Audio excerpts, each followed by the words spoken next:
Okay, great. So my name's Jason Baptiste. I'm the CEO and co-founder of OnSwipe. It seems we're doing a lot of polling the audience today on what apps they have. So if you have an iPad, who here has mobile Safari? Okay. So we're a little bit different than I think almost everybody else here in that we're building for the iPad, but we're building for the iPad web using HTML5. We had a simple belief. There are 40 million tablets out there now, tons more coming, and that means for publishers like the Launch Blog or anybody, they're getting a lot of traffic from the iPad, and they should be able to increase revenue and page views by providing just a beautiful app-like experience when the readers go to their website. So we started the company about a year ago, and here's what we have. I'd like to show some of it off. So this is all live and here, and what I'm going to do is, show one of our partners. We started out powering 20 million blogs for all of WordPress.com, and people like Hearst and Ziff Davis and some New York Times properties. But one of my favorite, I think you'll enjoy it, is Slate. So what I want to show is what Slate looks like without us. This is a browser where I just made it show the desktop version, and it's okay. I mean, the iPad has a great browser regardless, but it's not built for touch. You've got to scroll all the way down. The ads are pretty much already blocked out of the picture because they're all off to the side. Whereas what we did was we said, well, why not make this more like an app? Make this what this device can take advantage of with multi-touch. So as a reader, what you would do is you would go to slate.com like normal, nothing different. And since OnSwipe is embedded, it would notice, hey, you're on an iPad. Show just the iPad optimized version. And if you don't like it, you can still go back to the desktop version. But what you'll see is this is built for touch. This is built what this new device can do, where you can just swipe through. And you can even do things like a 2-finger swipe gesture to fast forward, a 2-finger swipe gesture to go back. But let's take a look at an article. So we'll take a look at this article by Gaddafi where you just swipe through and read. You can go back. You can put a photo full screen. Just swipe and swipe and swipe. You can even do cool things before you go to the next article, like see what people have said about the article over Twitter. So there have been 52 reactions.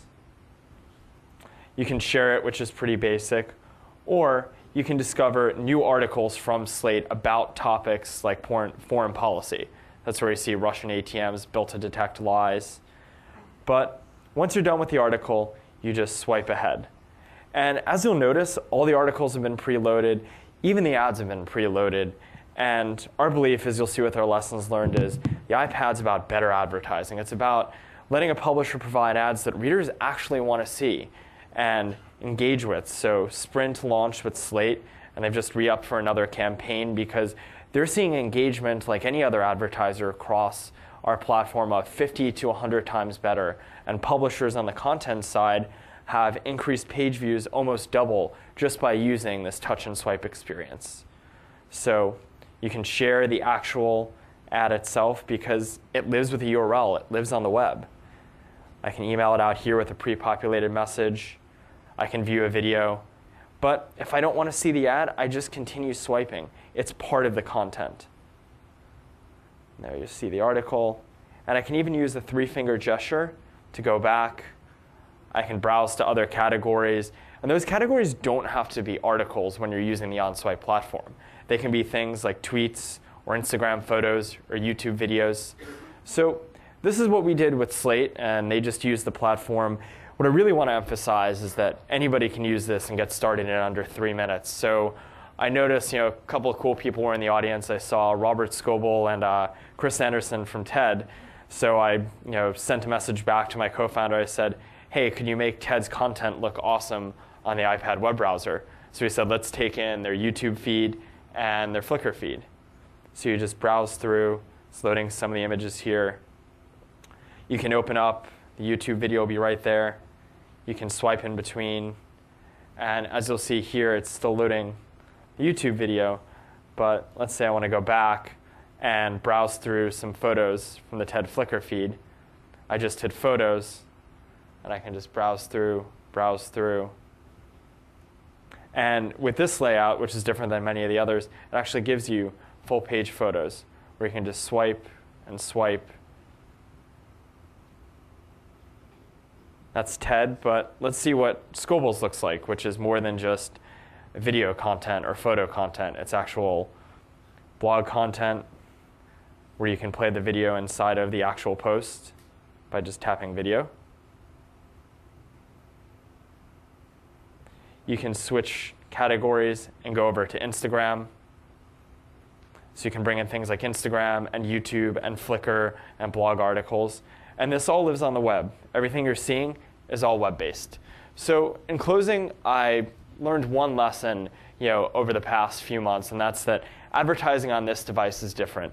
We're all here to learn and figure out what this device is. And simply, the tablet is the TV of this generation.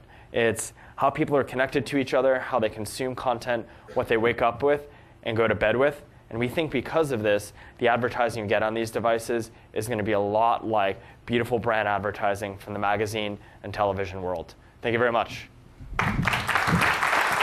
Very well done. Very impressive. How long did it take to, fire up Skoble or the TED blog?